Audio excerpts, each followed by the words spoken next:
Dyma Barclodiad y Gawres, Tomen gladdu o oes y cerrig ar arfordir gorllewin Sir Fôn. Mae o rhwng 3,500 o flynyddoedd oed a 4,000, felly yn hen dros ben.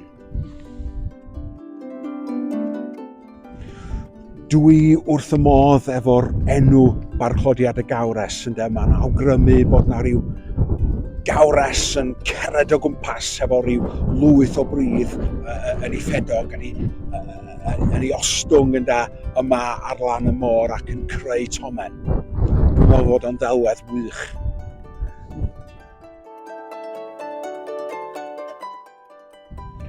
Mi gafodd y lle yma i gloddio yn y 50au, a digwydd bod mi oedd fy mam ar wyliau yma yr ha hwnna, ac roedd hitha'n cofio hynny'n dda iawn.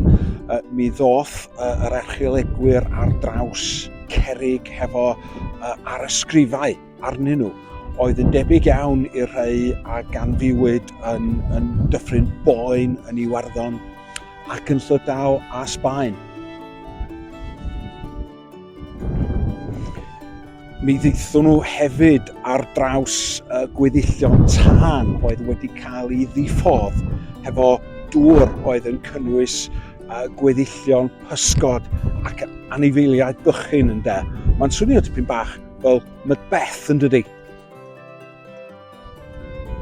Pan o'n i yn fachgen bach, mi oedd y teulu yn dod ar wyliau yn Rhosneigr, a mi oedden ni'n treulio oriau ar draeth Tyn ac yn aml iawn fysyn ni'n dod yma i weld y domen yma.